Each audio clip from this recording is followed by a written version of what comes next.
Hey, what's up? I'm Amanda. I'm Emily. I'm Angelica. And this is Two Moms, One Mic. Today we have a special guest. As she said, this is Angelica. If you don't know her, you should, because she has a podcast, she has her own business, and she is a super mom, and that's why she's here today to talk about that. So why don't you first off tell us a little bit about yourself for the people that don't know you. For sure. So, hi everyone. My name is Angelica. I'm a award-winning podcaster for Not a little like bit of everything with me. I'm a small business owner of All Very Good. Also, I'm a full-time career woman, and I have an amazing 3-year-old boy. That's awesome. So the small business, please support it because I have. It's amazing. She sells a lot of fun hair accessories. Did you branch into other things, or is it mainly the hair accessories? It's jewelry too as well now. Some jewelry. Okay, Yeah. great. And, we got little knickknacks here and there, but nothing crazy. What's your podcast called? A little bit of everything with me. Okay. It's very long. And what are your topics usually? So I started off with reality TV, just talking about it and kind of just bashing about it, because you're just like, you sometimes I love wonder. that. What's your guilty pleasure show? 90 Day Fiance. Okay. Amanda, go where we have things to talk about.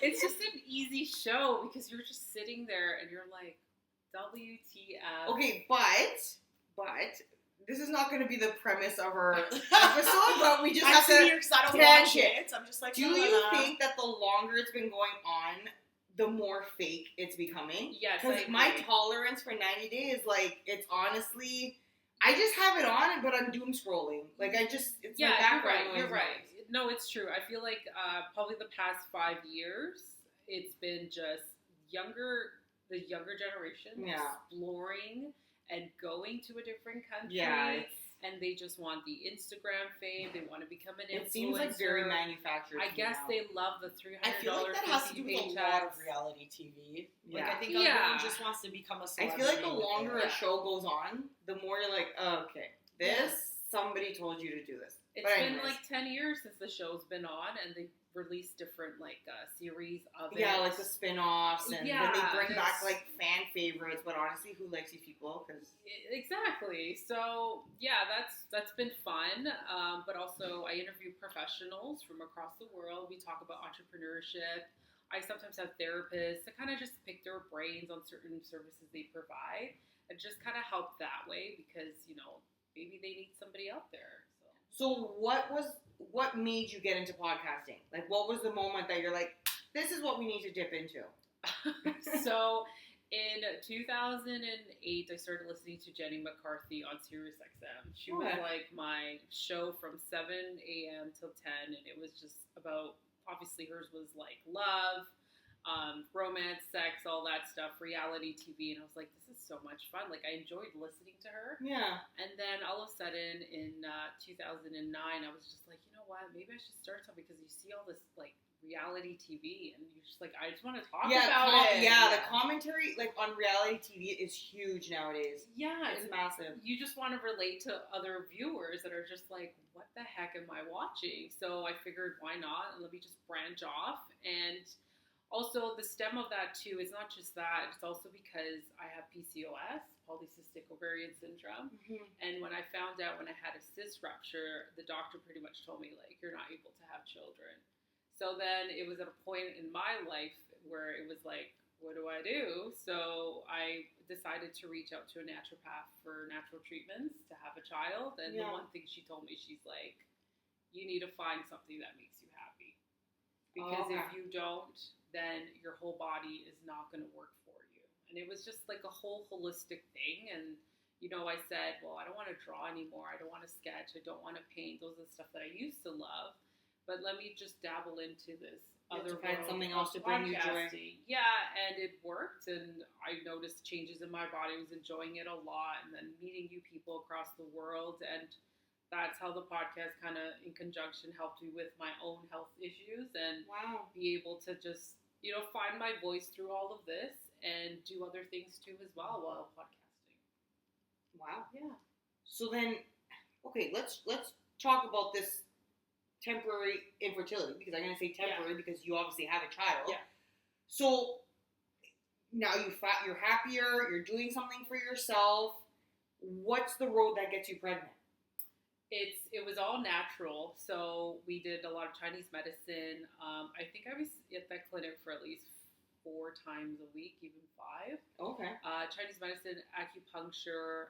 She asked me to journal, which I'm like, let's just be real. I'd rather talk into a mic than write shit down. It's basically journaling if you think about Right, it. it's oral journaling. Exactly. 100%. So it was a lot of, also she was my therapist too. We would talk about the stresses of life because she's like, we go through a lot of stress. There's environmental stress, there's work stress, there's personal stress, there's family stress, there's money stress, there's all of these stresses. And she's like, you just need to find what makes you happy. And she's like, you're not happy right now. And it's like, all right, so what do we need to do? Then I went to organic. I went to just going back to working out. And it was just really difficult because, I don't have a typical job from 9 to 5. I was starting at 6 o'clock in the morning, done at 3 or 4, and I'm up at 4 o'clock. And it's just like, how do you juggle everything in such a short span of time? Mm-hmm. So with podcasting was great because most of the people that I was talking in Europe were kind of just like, oh, it's dinner time for me, we could talk, right? Or people in the States are like, oh, but I only have this time. So I was able to manage that because when I was married, I didn't have to really start dinner till 6 o'clock. So I had that free time to kind of just like, what do I do? Okay. Right. So I was able to schedule all the stuff in, but so with all of that and just, I couldn't just stop. The biggest thing was you need to slow down. But let's be realistic. I think us women can't slow down. No, how many times have we honestly said that? I feel like that's like such like a buzz topic, like in every time we end up recording it. Go. It's our lives are ridiculous. We carry everything, and that seems to be like every person that sits here or whatever. It's always that same thing. It's like how much more stuff can we carry, and it's just keep going while having like that. It's like being on a really long backpacking trip, and there's no destination. You just are traveling and with no destination at all. I know. Yeah. So I just managed to keep the lifestyle that I had of being busy, and then adding in these changes. Yeah, adding in the changes, just continuing to see her twice a week, even got massages once a week, and I'm sure that clinic loved me because it was like, wow, this is money from us. Like, she's here again. Great. Everybody knew me. I saw the turnover too as well at the front desk. And everybody you're like, oh, you'll get to know me soon. And then, oh, bye. Nice knowing you. But they're such a great team. And, it just happened naturally, surprisingly. And, when I found out I was pregnant, it was like, holy crap. Like, you went from being told you weren't able to have children to having children. But also it's finding the right person that's going to help you. So naturopath, people, doctors, however you want to call them, but you need to interview them. So I had to go through a list of who specializes in PCOS, and I found this one. She's 80% right. So she understands what's entitled. Yeah, you go through different types of products that you're going to test your body with. But, I went from not having a period for 4 years because I was marathon running to having a period. Yeah. Wow. So it's a lot of work. I didn't know how much stress your body's under, and I feel like it still is under stress because all the stuff that we deal with day to day, but it's just making the little changes to get it back again. So let's talk a little bit about your pregnancy because we're going to get to why we're going to talk about your pregnancy afterwards. So how was your pregnancy? It was great.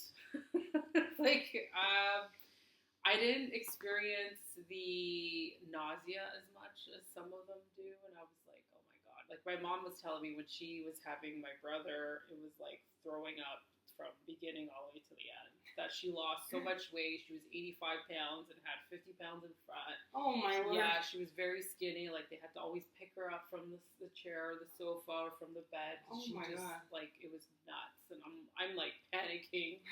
I'm like, I don't want that. Yeah. No, it was great. I ate a lot, but I also am diabetic, so there was another thing that I had to pretty much, take control of, which was very difficult. Type 1 or type 2? Type 2. Okay. Yeah, so it doesn't help with the pregnancy because you're used to eating like a full crate of raspberries, and then when you're diabetic and having a baby, it's like, oh, you can only have like 5. Cool. Did the naturopath help you She did. Still through the pregnancy as well? Yeah. Okay. And then I also had the hospital helping with a secondary program. They help you with a different device so you can take control 24/7. So I had a Dexcom, so they covered and they funded most of it. Oh, that's It is nice. expensive. Oh, And okay, then my great. insurance pretty much took the rest of the money, which was great. So I didn't have to pay out of pocket. Fantastic. Yeah, and free refill, so it was great. But it was pretty good. I was very active, still working, but luckily, like, because it was COVID and I was considered as high risk, I told my boss at the time, was like, well, this is a high risk pregnancy, and I don't know, like, how often I can come to the site, and they're just like, you know what, this will be your last month on site, work from home for the next 6 months, 7, and that's it. We'll see So that was pretty early on then. Yeah, so wow. it was great, and I was like, yeah, I'll just get up, work from home. So it was very like that's super accommodating. Yeah, that's great. Yeah. So just went to the office once a month or twice, depending, just to get some stuff signed, and then it was just through email communication, and that was it. But my pregnancy wasn't bad. I think what traumatized me was the delivery. Oh, was it rough? It was rough. It was COVID. There was not much personnel to help you. There was only one nurse. Not steady communication. Doctor at hand that delivers the baby. Don't know their official name and title, but it was like, just standing there, just seeing the chaos happen. I'm just laying there. Like, we tried to push naturally, didn't work out because my son just did not want to come out. I was like, well, buddy, you're going to have to get out eventually. You gotta get out some way. Yeah. Can't stay in there forever. So I remember, like, because I got the epidural, which thankfully I did. Let's be real. We're very pro drugs here. I don't feel anything, though. That was the crazy part. I was like, wow, you feel nothing. Tried the whole pushing situation, didn't work. And then they tell me, well, we're going to have to do the suction, the tongs, and the vacuum or something. Okay. And then they wheel me out to another room. Doctor's like, why is she here? I cannot operate in this room. She's got to go in the next one. So they wheel me out to the next one. And then they're like, well, where's the devices? I can't find them. They were here earlier and now they're gone. And I'm just like, why are you standing there directing people? Can't you find it yourself? I'm laying there, haven't ate all day. Once again, they wanted you to get off the table and find it for them, I think. I think that's what the situation was. And I'm diabetic, so I cannot eat anything all day. And this poor nurse was like, oh, just give you a cracker every hour just to make sure it doesn't go down, your sugar levels. And it was just such a stressful moment that by the time we got to the next room, I wanted to throw up. And I'm holding on to this nurse, and I'm grabbing onto her wrist. I'm like, I'm going to throw up. And I'm looking at the time, like, 9 o'clock.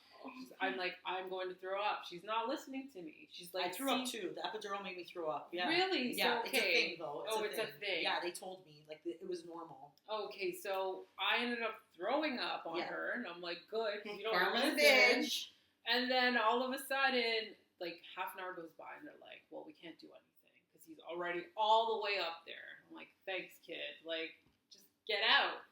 And then all of a sudden, it's like midnight, 12:40. My sugar levels go all the way to 2, which is very bad. Yeah. So, the husband at the time, my ex-husband, I don't know what to call this anymore. BD, baby daddy. There we go. He's got my phone because the Dexcom device alerted that my sugar levels were low, and then notifies the doctor. Doctor's like, hey, we need to get the anesthesiologist here just to pump her up some sugar. I ended up doing that, following along through the app. I got to regular range. She's like, hey, we're going to have to do a C-section. Cool. We could have done that 6 hours ago. We could have done that, yeah. So it was very frustrating, and that's it was traumatic. It just seems like a lot of incompetence over there. Oh my God, it was brutal. And then what time was it now? I think it was like 2:30 in the morning, and they're like, all right, cool. So I hear him come out, and then it's a great moment. I'm just tired, exhausted. You're like in the Lululand at this point. And they ask him, oh, this is a great time to take a photo because the monitor's there of how much he weighs and everything. Cool, whatever, it's fine. I'm still like, oh, okay. Are we done yet? I even cried because I was like, finally, this kid's out. He's healthy. He's safe. Like, nothing's happened. And then everybody leaves. And now I'm stuck with the doctor and the doctor's assistant. So she's like, now we're going to teach you how to stitch. And I'm sitting, you had like a practice person. I'm laying there like, I've been here for how many hours, and now you're going to get someone to stitch somebody else, or you're going to teach them. So she's like, I'm going to go through like this and like that. So because I'm a visual person, so if you're telling me things through words, I'm going to visualize it to everything you're saying. Yeah. So I'm laying there, and she's just like, we're going to stitch like this. We're going to make sure it's clean. So we're going to go over and out, over and out. I'm just like, damn, that's what's actually happening. But it's like, okay, like, could you hurry up? Like, my friend had the same experience. Really? Not with her C-section, though, with, like, her actual tear, where they got, like, a student learning and sewing it up. And she was like, the slowness of it. And I'm just like, I'm sitting there with my legs open, being like, hi, this is urgent. Like, I need you to speed this up. Like, exactly. So that was so traumatic for me. And then ever since, like, you know, you get wheeled in, oh, we're going to learn how to breastfeed. What, at 3 a.m? Like, I'm done. Yeah. So, that's how it is. Whatever, that's done. And then the next day, I just like, out of here. I just want to get out of here. I don't want to be here anymore. And I remember the nurse saying, she's like, oh, you just got to use the bathroom. Once you get to go to the bathroom, you can go home. And I'm just like, I need to use the bathroom. But I called my mom. She brought me like Gatorade because of the amount of throwing up I was doing too. She was able to come in because at the time with COVID, it was like if your parents were not vaccinated, they were not allowed anybody. Yeah, such a bullshit time. So I was like, oh my God. And then this man couldn't find me any Gatorade through the whole hospital and a vending machine, which was going worse. Yeah. So, and then he was getting checkpointed, like, where are you coming from? Why are you here? And it was like, yo, I'm just trying to look for, like... Hospitals became like Fort Knox at that point. Yeah, it was crazy. So, that was my experience. And then after that, I was like, I'm okay with the one kid. I think we're done. And that was the moment you realized you're never doing this again. Let's burn these tubes up. Like, I'm done. Okay, so let's fast forward. Your son's how old now? Yeah, how old is he? That was my next question. Almost 4 next month. 4. Yeah. So off camera, you told us he is autistic. Yeah. When did that come about? It was when he was 2. So at 1.5, I was noticing like some differences. Like he wasn't crawling. At the time that they tell you, he wasn't saying many words. It was like just mama. He would babble. Yeah, he rolled around at 7, 8 months. Wasn't walking at the age like they say they do. And then there was just checkups like, oh, how many words is he saying? I'm like, 1. And the doctor would be like, oh, he should be at like 5 to 15. And I'm like, what? Like, really? Is this a thing? Yeah. And I was getting worried. So we went to his practitioner, and pediatrician, and she's like, it was weird though, because nowadays it's a little bit different. I don't know if it's the same experience for you or anybody out there, but she brought him into a room, and of course, like any kid is like, oh my God, where am I? Right? They like to see what's going on. Yeah. And then she's trying to call him, not listening, and he's not paying attention, and those social cues he wasn't picking up, and then basically she's like, oh, he might be autistic. And I was like, what? But that's not how he was diagnosed. No, but Okay, that's how Because I was going to say, I'm like, if that was the case, I feel like the rates would be way Yeah, higher. yeah. He went through like actual tests. Yeah, Okay. but that was like the first initial of like That's where you first got the kind of like notion, like, hey, this might be going on. Exactly. And then we went through a specialist who was, who does the testing at the clinic, and we waited, we went in, and then, oh my gosh, it was like just watching him do all these different exercises and everything, and you're just sitting there, you gotta keep your mouth shut. It's just, it's him and the doctor, and he's going through all these pages. It was like a good 12, 20 pages, and then after that, he gives you a call a month later. Funny, I was at a golf tournament, and I'm waiting for this call all afternoon, like, what's the result? And then I get on the call, and he's just like, he's autistic, he's got level 2 Okay. in behavior, and he's nonverbal, and that's it. He's like, I don't know how else to tell you. Like, I'm gonna send you an email with a whole bunch of information, and you just run with it at that point. Is he speaking? He's speaking, but just the simple 3 words Yeah. of the things he likes, mainly train. He loves train, so you hear train track. And he knows his colors, he knows his letters, like if you ask him what it is. He's very, in my opinion, he is my kid, and I'm going to say he's very smart. Some things he surprised me because we do a lot of different therapies through Canark. Okay, yeah. So, like, Canark's good. he was counting numbers with the educator, and I was just like, I didn't know you counted to 20. Aww. I was like, Yeah. what? Oh, that's I think sweet. like once he goes to, I teach special education. I should have Okay. like said that to you before. I think once he goes to school, they'll like realize his strengths and they'll like put things into place for him. Like a lot of my students who are not verbal, but they have words. They just don't form sentences. They have communication devices, and they are very bright, like, especially in math. I find like a lot of my autistic learners, like they're very fascinated by numbers. Like one of my students like just sits there and says his timetables nonstop. Like he just 5, 10, 15, 20, 25, 30, 35, 40, 45, 50. Like he just sits there and like goes through the timetables. Yeah. So it's like watching him grow will be like so amazing, and like seeing where his strengths are. And Yeah, there's a lot of him in me because also too, I have learning disability and ADHD, so it's kind of like I see and observe him a lot. We're pretty much the same, and he takes traits from both sides. The one thing he doesn't ask for help, which I'm like, yeah, we can both drown, and we're not. That's a normal thing. That's genetic. Like, he's not gonna ask for help. He's just gonna look and observe. Like, how do I get to that cupboard? He'll grab like the stool and get it himself. And he just, You could tell, like, there's calculations there's going a lot on. happening in that little brain, and but no, he's not forming sentences. But he does see a private speech therapist because unfortunately, with this OAP funding, they're like 5 years behind. it's disgusting. I talk about it all the time. It's brutal. How disgusting it is, because like one of my parents, she's like year 3, still waiting for money.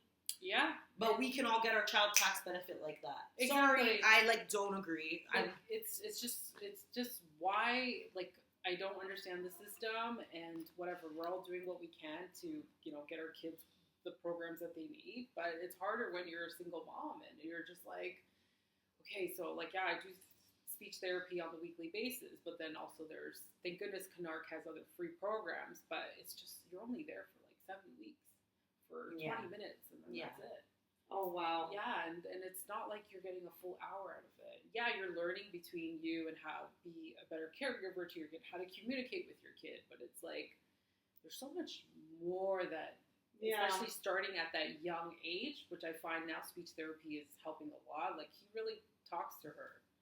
And it's funny because, he's in 2 different programs where there's daycare, full day, and then now he's in early years program, which helps him understand what's happening in September for He's kindergarten. doing the transition. Oh, nice. Yeah. I know all about this. Yeah. Okay.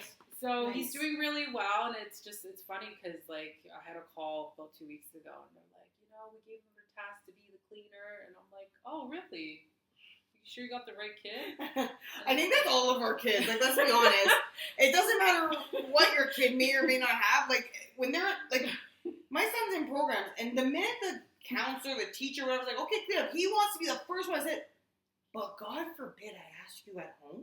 There's My no son's way. a helper too. Yeah, he's the same way. They give him like a little lanyard that he's the cleaning monitor, So sweet. and he takes it seriously. And I'm like, I sure got the right kid. This kid is not such a thing. It's usually my mom picking up after himself. Oh my God. But yeah, no, it's crazy, but it's life is just hectic overall. But So how old was your son when you became a single mother? I was gonna ask that question too. I'm trying to compare your situation to mine in the sense because I know my son was 16 months, so like I remember like how hard that hit me and being like this poor boy is like growing. These were my thoughts at the time, and I don't know if you had these thoughts too. Like, I'm destroying a family. He's not going to grow up with a mom and dad. I'm like, he's going to be targeted at school. Like, this was everything going through my head when he was 16 months. Like, my poor son, his family's being taken away from him before he even realized what a family is. Yeah. it was about, I think he was almost 2 years old. I don't remember. I'm trying to think back. probably around almost, yeah, already past two and a half. I didn't have the same thought as you though. I did have that guilt of like, yeah, he's not going to grow up with a father and a mom together in the same household, but I had to think about my own happiness.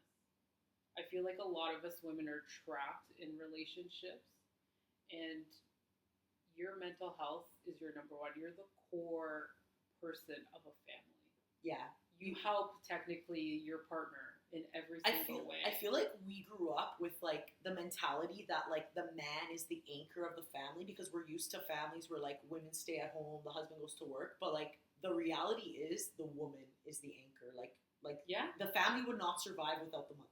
Exactly. It's true. And like you're right, like our own happiness, like we can't fill up someone else's cup if ours is empty. I feel like you two are very much like echoing off of like literally like in the episode that you just spoke about, like, you know, your situation, and then like it's the same thing. Because see, both your situations are similar in the sense that you guys were the catalyst to the separation, right? Where I don't know, maybe eventually we can find someone where we can hear the other point of view, where the man decided to leave and get that point of view. But in your situation, like your strength is so admirable. Like, and I called her a phoenix, and I'm going to put you in the same situation, because when you can emerge from such a situation and have that strength to say, you know what, fuck the stigma of single moms can't do it, and fuck that it's going to be hard and all this stuff, and just powering through and literally rising above, like that is such a gift to your child that I can't even properly like articulate right now, but I just need you guys to know that you're making so many women are probably so scared, like you said, like it's like the hardest decision of your life because you can't see your future anymore. It's like literally I could not see my future anymore, but you knew it's a decision you have to make. So it's like a decision that you know you have to make, you don't want to make, but you still, it was hard. I get it. It is very hard, and for me in my situation, it was kind of like I already wanted to leave beforehand, before we had children and everything, and I was already married. And it was like, okay, you know, we're going through a lot too at the time. Like, it was a lot. So I stayed behind and whatever, you know, suggested different things. And, but then after, I think once I had my son, that's when things were like, wow, like, this is my life. Yeah, the foundation wasn't getting repaired. It was just crumbling. Yeah, and then, you know, unfortunately, we're human. We are human. So unfortunately, you're going to go through the feelings of that resentment and that hate and that anger. And it's just overpowering your mind. And you're just like, could I go through another year? Could I go through another 2? Could I go through another 3? Like, where am I going with this? Could I grow old with this person ultimately? Yeah, could I just deal with it in general? Yeah, we all have flaws. We have things that we need to work on individually. But I looked at it as, I think, a bear off on my own. And what's funny, because I kind of look back and, you know, in high school, I never wanted to get married, never wanted to have children. Like, who wants that life? Yeah, people change you, because I never wanted children. Yeah. And when I couldn't have a child, I was like, okay, maybe this is karma. But I'm like, all right, it doesn't work out, Yeah. But then you have a partner who wants a child. So then that's different, right? Then you fight because you guys are in love and you just want to make things work. But throughout when I was just thinking about my life and everything, I just said, I don't think I could do this. And I didn't care about what everyone would say outside world. It was more my happiness, because your kids feed off your energy. Because you notice that. You said that too, yeah. Like, you know, if you're sick, your kids are going to be like, wow. Like, you know, they feel that. They want to come and just see what's going on, what's wrong with you. If you're depressed, that's even worse. And I'm like, can I live a depressing life? Yeah. To a point that, do I take my own life out? You know, because thoughts would come like that to me that no one knows about. And it was like, could I live this life that I'm living right now? Could I prevent myself from, you know, taking my life out? Could I prevent myself from doing this? And it's like, why? I have so much to give. Yeah.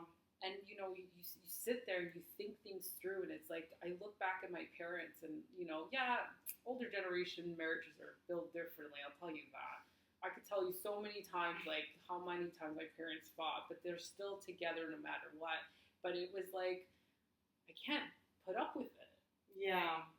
I just want to live my own life at this point. Yeah, I feel It's like a our hard generation is decision. very much about choosing happiness and not choosing necessity. And just, Yes. we are definitely like not wanting, we will not stay in a situation that does not serve us. Yeah. Where I feel like that other generation was like, this is what it is. And we'll do it till the day we die. Yeah.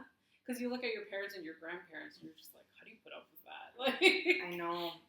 But hey, it's built differently. It's just a different time now because there's so much out there. Like, you can speak up. You can talk to somebody about Yeah, exactly. You can build a community online. You can, there's a lot of people relate to you. Yeah, so exactly. Yeah. So, my mindset was a little bit different. But yeah, I did have that, like, oh my gosh, like, I'm going to be a single mom. I'm going to be taking care of him. I might not have nothing, but as long as I give him a roof, clothes, and food, we should be okay. Yeah. And that's it. But, I guess I'm built differently too. And, there's so much crap that I can hold and I can't put up with it. I just need to get out from that situation. Yeah. So it is crazy. You were like at the end, like. Basically. Yeah, and it's crazy that a lot of, when I did the markets and stuff, because I was so busy with the small business, a lot of the market friends that I have, they're like, you were checked out last year.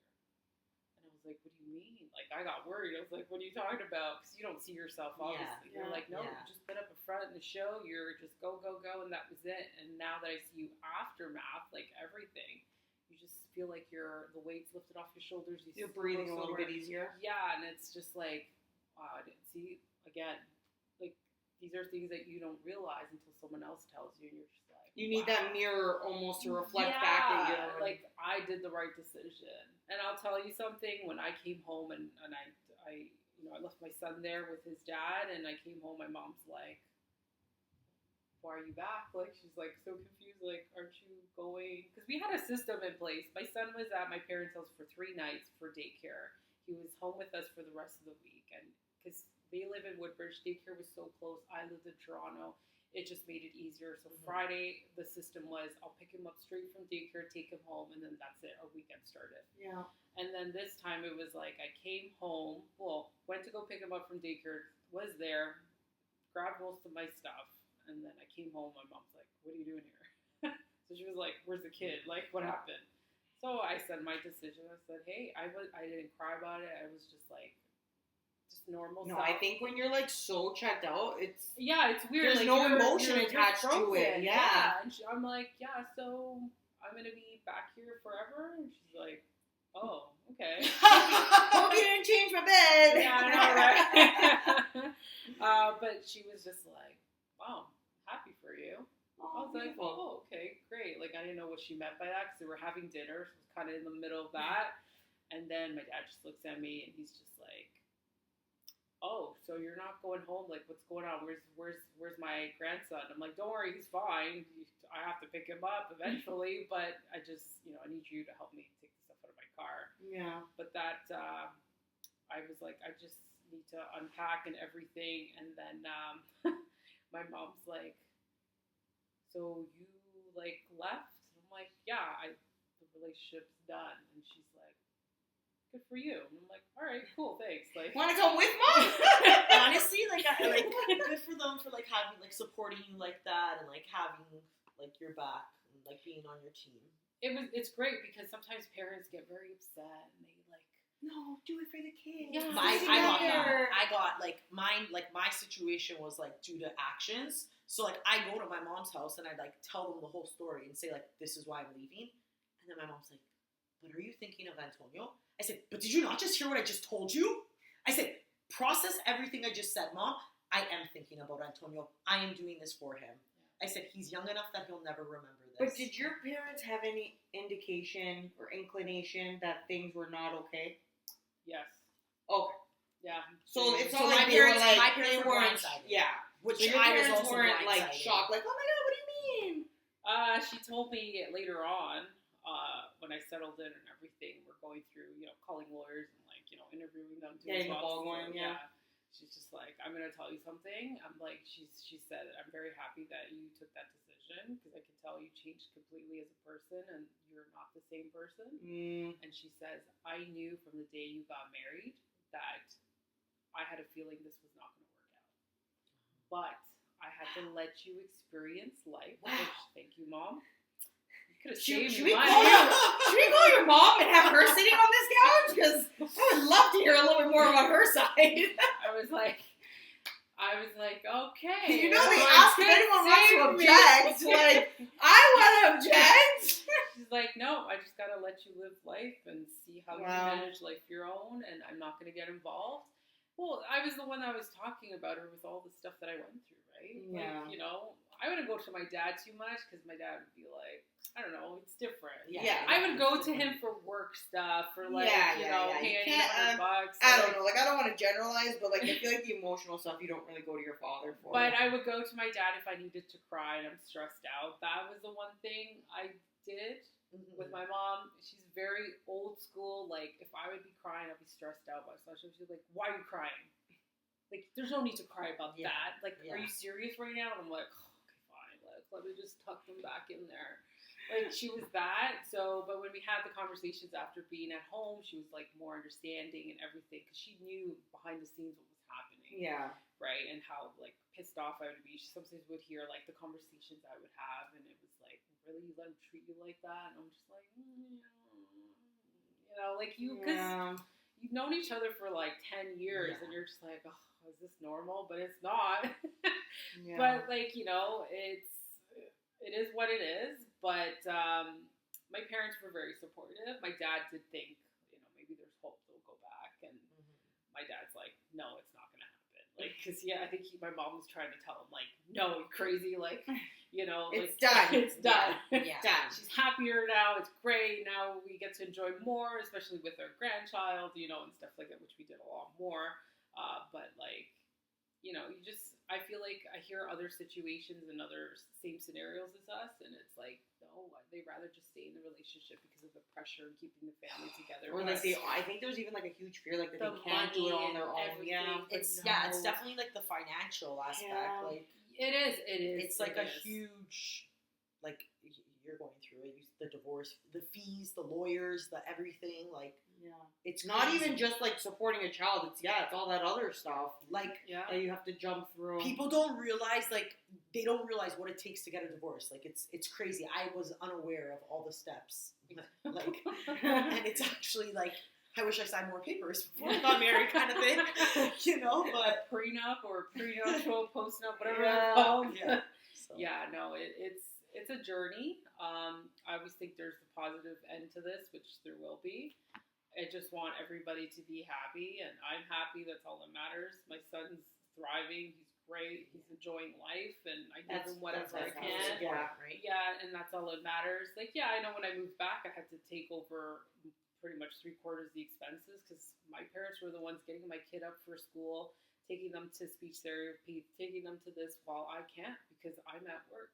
Yeah. Right. And then there's days that I have to take time off work because I got to take them to the appointments and sit down with doctors and, different programs. And it was a lot. Yeah. And it's great that I have a great company that supports and me with everything that I've been doing, especially with this journey. But like, your parents are always going to be your support system, especially with me. And I'm super grateful. So that's why I was like, yeah, sure, I'll pay for this. I'll pay for this. I'll pay for that. Yeah, let's go out for dinner. Let's go out. Yeah, they're retired. So, it's hard for them too. And, even more now, it's a little bit more difficult. But like, hey, we'll get through it. This is just a little roadblock on the road.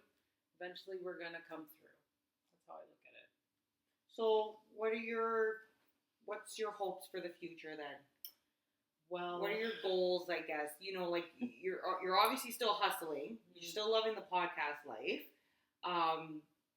What's the ultimate goal? What's still going to bring you more joy? And what are your hopes for your son through all of this? Through all of this, it's just teaching him that don't be afraid to say no. Don't be afraid to speak up, and don't be afraid to live your life the way you want it. If you feel like someone else doesn't agree, just, you can back off from the situation and move on, and showing him that, this is the strength, this is what I have, this is what I did, and this is what I wanted, but I wanted you to be happy as well. Yeah. Because I feel like single moms, this whole stigma that's around it with everything, we can conquer, we can strive. There's a lot of stuff that I want to do in the future. Obviously, my work is my number one priority. Yeah. But there's a book that I want to write. I don't know what. There is a book in place. I do speaking engagements. I mean, even in a short amount of time, you dropped so many things. So I already got about at least 5 chapters you can start with. So no, for sure. And I volunteer with the Learning Disability Association, so that's kept me busy. We do a podcast too as well there that I produce and co-host. And also what else? So I do speaking engagements with them, go to schools, encourage kids. Like, just because you have a learning disability doesn't mean your life stops, man. Like, you're just going. I feel like you have so many messages for so many different groups that whatever you end up writing about will still resonate with so many people. 100%. And I thought about it, but also it's like, I just want my kid to be on that path.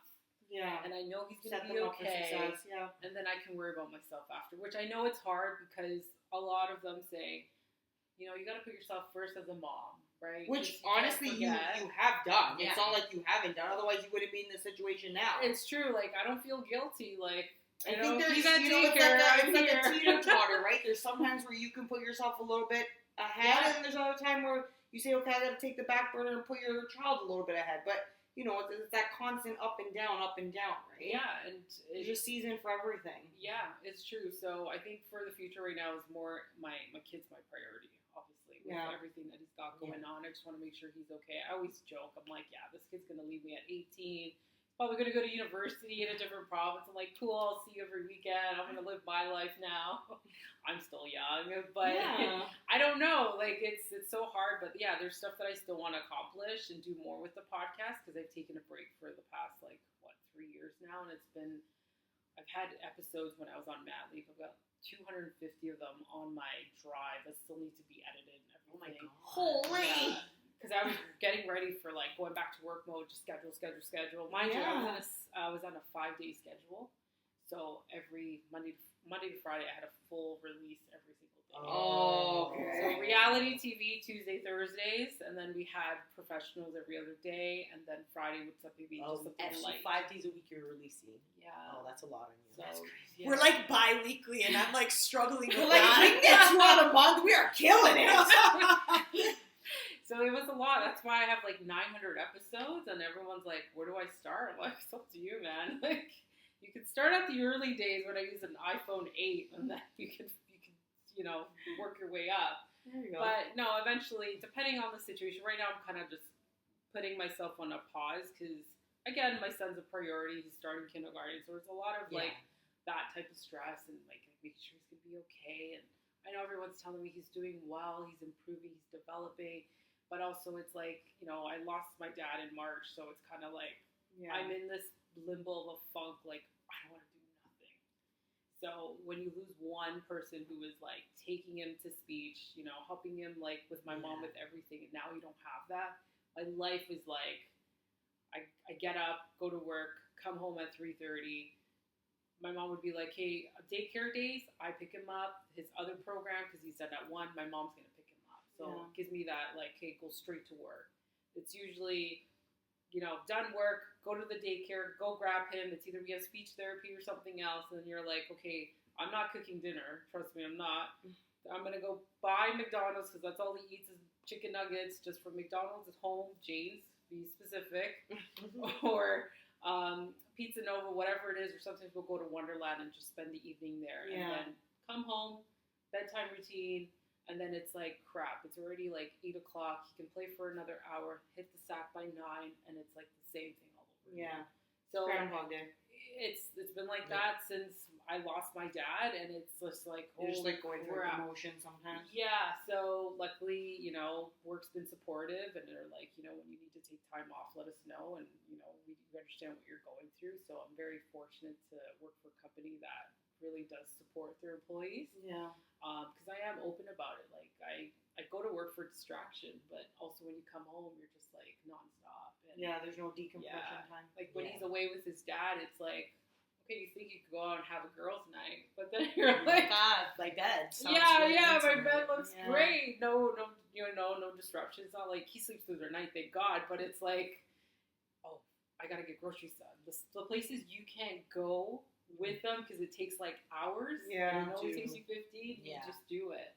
So it's like nonstop, and then you make sure your mom's taken care of because there's a lot of change happening in our family. There's a lot that we're still trying to get through, but Yeah, it's never easy to like lose someone. Yeah, it's really not, and you're just like crap. Like I have my moments, and I just get somehow build up the strength and just keep going. That's it, right? Right, Amanda? That's it. Perseverance and strength is always what I feel like we always end up on. It always ends up being the takeaway message. Women are badass. Women are strong. Women literally will get through anything. Maybe we need to like change our podcast name to Women Get Through Anything. Thank you so much for chatting with us. Yeah. It was very informative, very insightful. We love you. We love her products. Go support them. Listen to her podcast. There's 900 episodes. So when we're not posting, just go listen to hers. I'll fill in the gaps. That's it for today. Thank you all so much. We'll see you soon. Take care. Bye.